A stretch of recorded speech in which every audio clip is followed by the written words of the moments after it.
عمران خان کو کچھ بھی کہہ لیں، انہوں نے پاکستانی سیاست کی کشت ویراں میں ایسے ایسے اچھوتے اور نادر روزگار عجوبے کاشت کیے ہیں اور مسلسل کرتے چلے جا رہے ہیں کہ نہ صرف پاکستان بلکہ دنیا بھر میں سیاسی کہلانے والی کوئی دوسری جماعت ان کا تصور بھی نہیں کر سکتی۔ میں چاہوں تو ایسے ان گنت عجوبوں کی فہرست مرتب کر سکتا ہوں، لیکن کالم کی تنگ دامانی مانے ہے، سو میں فوجی تنصیبات پر منظم حملوں سے لے کر مسجد نبوی صلی اللہ علیہ وآلہ وسلم میں عین روزہ رسول صلی اللہ علیہ وآلہ وسلم کے سامنے پاکستانی وفد کو مغلظات سنانے اور طفلانے بازار کی طرح مریم اورنگزیب کا پیچھا کرنے یا پھر لندن میں قاضی فائز عیسیٰ کی گاڑی پر حملہ کرنے تک کے واقعات سے صرف نظر کرتے ہوئے پی ٹی آئی کے ایک ایسے بے مثل ہنر کا تذکرہ کرنا چاہتا ہوں جو اسے دوسری تمام جماعتوں سے ممتاز و منفرد بنا دیتا ہے۔ اس ہنر کی معجزہ کاری یہ ہے کہ کس طرح بے مہری حالات کی رتوں میں بھی اپنے فدائین کی بجھتی امیدوں کو زندہ رکھنا ہے، کس طرح نامرادی کی بجھی راکھ سے امید کی چنگاریاں سلگانی ہیں، کس طرح تند و تیز ناموافق ہواؤں کے باوجود یاس و نا امیدی کے چراغوں میں جھوٹ اور فریب کا روغن ڈال کر ان کی لو کو روشن رکھنا ہے۔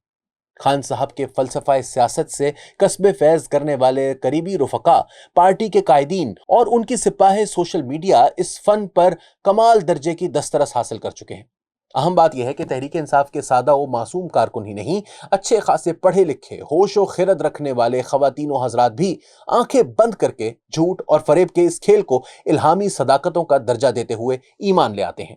کسی دشت بے اما کی آتشی وحشتوں میں بھٹکتے ہوئے بھی وہ یقین کر لیتے ہیں کہ واقعی ہمارے آس پاس ایک چمنستان کھلا ہے جہاں خوش رنگ پروں والے پرندے نغمہ خواں ہیں اور ترنم ریز آبشاروں کی نغمگی دل میں ہلچل پیدا کر رہی ہے۔ ایسے سبز باغ دکھانا ہر کسی کے بس میں نہیں، اور ایسے پیروکار بھی ہر کسی کے نصیب میں نہیں جو ایسے والہانہ پن کے ساتھ جھوٹ اور فریب کو دل و جان سے قبول کر لیں اور بار بار کر لیں۔ 10 سال قبل جب عمران خان کا قافلہ انقلاب علامہ طاہر القادری کی سپاہ صف شکن کے جلوہ میں اسلام آباد کی شاہراہ دستور پر خیمہ زن ہوا تو انہوں نے اپنے فدائین کو نوید جاں فضا دی کہ امپائر کی انگلی اٹھنے کو ہے۔ صبح و شام یہ اعلان کرتے ہوئے خان صاحب کے چہرے پر دھنک کے 7 رنگ بکھر جاتے تھے۔ مفہوم اس نوید جاں فضا کا یہ تھا کہ کسی بھی لمحے army chief general Raheel Sharif حالات کی سنگینی کو جواز بنا کر نواز شریف کو بے دخل کرنے والے ہیں اور ہمارے لیے تخت طاؤس بچھنے کو ہے۔ مقدر نے یاوری نہ کی، پہلے طاہر القادری اٹھے، پھر خان صاحب خود اٹھے، امپائر کی انگلی نہ اٹھی۔ جاتے جاتے خان صاحب راحیل شریف کی راہ میں بھی کانٹے بو گئے۔ عدم اعتماد کی تحریک کا رستہ روکنے کے لیے ڈیپٹی اسپیکر قاسم سوری اور صدر عارف الوی کے ذریعے آئین پاکستان پر تابڑ توڑ حملے کروائے، لیکن بات نہ بنی۔ اپنے پیروکاروں سے کہا الیکشن کے لیے تیار ہو جاؤ۔ اس آرزو میں شہباز شریف کے حلف اٹھاتے ہی قومی اسمبلی سے اجتماعی طور پر مستعفی ہو گئے۔ بے ہنری کے ان بانج موسموں میں جنرل باجوہ سے 2 خفیہ ملاقاتیں کی، باور کروایا کہ میں نے میر جعفر اور میر صادق آپ کو نہیں، نواز اور شہباز کو کہا تھا، پھر پیشکش کی کہ میں آپ کو تاحیات آرمی چیف بنا دوں گا، بس پی ڈی ایم کی حکومت کو فارغ کر کے مجھے واپس لے آئیں۔ باجوہ صاحب اب اتنا بڑا مارکا لڑنے کی سکت نہیں رکھتے تھے۔ پھر پنجاب اور خیبر پختونخوا کی اسمبلیاں توڑ دی، انتخابات پھر بھی نہ ہوئے، پھر گڈ ٹو سی یو والے جسٹس بندیال میدان میں اترے۔ خان صاحب کی آرزو میں رنگ بھرنے کے لیے الیکشن شیڈیول دے دیا۔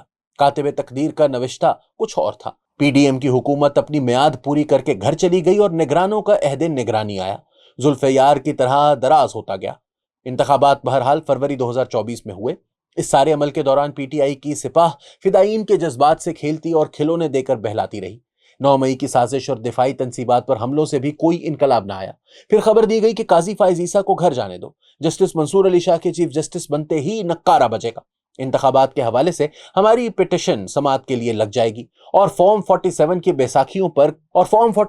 بیساکھیوں پر کھڑی حکومت گھر چلی جائے گی۔ لمحہ موعود آیا تو قومی افق پر ایک اور ہی منظرنامہ رقم ہو چکا تھا۔ غالب کا شعر ہے، منحصر مرنے پہ ہو جس کی امید، نا امیدی اس کی دیکھا چاہیے۔